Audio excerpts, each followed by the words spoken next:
Hello বন্ধুরা, আমি দীপান্বিতা। দীপান্বিতাস কিচেনে আপনাদের স্বাগত। কেমন আছেন সবাই? ভালো আছেন নিশ্চয়ই। আজ আমি বানাচ্ছি লাবড়া। আজকে যেহেতু শুক্রবার, সেহেতু নিরামিষের জন্য এটা একটা ভালো রেসিপি, আর খিচুড়ির সাথেও খাওয়া যায়। এই লাবড়ার জন্য আমি কিছু লাল ডাঁটা আমাদের বাড়িতেই হয়েছিল, সেটা কেটে নিয়েছি। কাঁচকলা, একটু ফুলকপি, গাজর, পটল, ঝিঙে আর আলু আর একটু ক্যাপসিকাম হাফ ছিল, সেটাও দিয়ে দিয়েছি। তো আর একটু ছোলা কচু দিয়েছি। আপনারা বাড়িতে যদি কুমড়ো থাকে, বেগুন থাকে, মূলো থাকে দিতে পারেন। আমার বাড়িতে বেগুন আছে কিন্তু আমি দিলাম না, আবার ওটা আলাদা করে ভাজতে হবে বলে। তাই জন্য এই সব দিয়ে ভালো তৈরি করা যায় লাবড়া। এটা ঠাকুরের ভোগ হিসেবেও কাজে লাগানো যায়। তো দেখতে থাকুন, আমার সঙ্গে থাকুন, আমি কিভাবে এটা তৈরি করছি। এই রান্নাটা পুরোটাই হবে সর্ষের তেলে। তো আমি এখানে সর্ষের তেল দিয়ে নিয়েছি 2 চামচ। 2 চামচ সর্ষের তেলে এখানে 5 ফোড়ন দিয়ে দিলাম। 5 ফোড়নের গন্ধটা তেলে একটু ভালো করে মিশবে। তারপরে একটা তেজপাতা দেব। 2টো তেজপাতা দিয়েছি, একটা হাফ আর একটা গোটা, আর একটা শুকনো লঙ্কা ফোড়ন দিয়েছি। এরপর আমি এখানে সবজিগুলো দিয়ে দেব। আলুর কথা বলতে ভুলে গেছিলাম, আলুও দিয়েছি এর মধ্যে।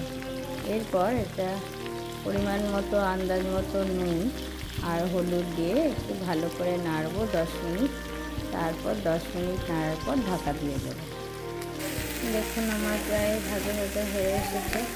আপনারা চাইলে, আমি এর মধ্যে বরবটিও দিয়েছি, ভুলে গিয়েছিলাম, আর একটু কুমড়ো দেওয়া হলো এখনই। তো আপনারা চাইলে আলাদা আলাদা করে সবজিগুলো ভাজতে পারেন, কিন্তু এতে তেল প্রচুর লাগে। তো সেই জন্য আমি একসঙ্গেই সব তেল দিয়ে ভেজে নিচ্ছি। অল্প তেলে রান্না করবো। আরও 10 মিনিট এইভাবে ঢেকে ঢেকে ভাজবো, যাতে সবজিগুলো একদম মজে গিয়ে নরম হয়ে যায়। আমার সবজিগুলো আধসেদ্ধ হয়ে গেছে। তো এবার সবজিগুলো আধসেদ্ধ হয়ে গেছে। এরপর আমি এর মধ্যে আদা, টমেটো আর কাঁচা লঙ্কা বেটে রেখেছি, ওটা অ্যাড করব। করে আবার একটু কষাবো চিনি দিয়ে। তারপর যদি দেখি আরও একটু জল লাগবে, এখন তো আমি জল দিইনি, তখন একটু জল দেব, দিয়ে আবার ঢাকা দিয়ে দেবো। এই রান্নাটা যেহেতু নিরামিষ, সেহেতু মিষ্টি মিষ্টি একটু খেতে ভালো লাগে, সেই জন্য 1 চামচ আর হাফ চামচ চিনি দিয়েছি। আপনারা চাইলে যে যেমন মিষ্টি খান সেরকম দেবেন। আদা বাটা দিয়েছি 1 চামচ আর হাফ চামচ, ধনে গুঁড়ো দিয়েছি 1 চামচ। এরপর আমি এগুলো ভালো করে মিশিয়ে নেব 10 মিনিট কষিয়ে। তারপর আমি সামান্য জল অ্যাড করব। আমি জল দিলাম তরকারিটা ফুটবার জন্য, কারণ আমার সবই সবজিগুলো সেদ্ধ হয়ে এসেছে। শুধু ছোলা কচুটা অল্প সেদ্ধ বাকি আছে, সেই জন্য আমি জলটা দিলাম। দিয়ে একটু ফুটবে, যতক্ষণ না মাখা মাখা হচ্ছে আমি এটা ততক্ষণ নামাবো না। নামাবার আগে আরও 2টো মশলা আমি অ্যাড করবো। দেখতে থাকুন, সঙ্গে থাকুন। দেখুন আমার তরকারিটা হয়ে গেছে। আমি এখানে একটু গরম মশলা অ্যাড করেছি আর ভাজা মশলার গুঁড়ো। ভাজা মশলার মধ্যে 5 ফোড়নকে আমি একটু শুকনো খোলায় ভেজে গুঁড়ো করেছি, সেই গুঁড়োটা দিয়েছি। এবার আমি এটা নামাবো। এই আমার রেডি হয়ে গেছে লাবড়া।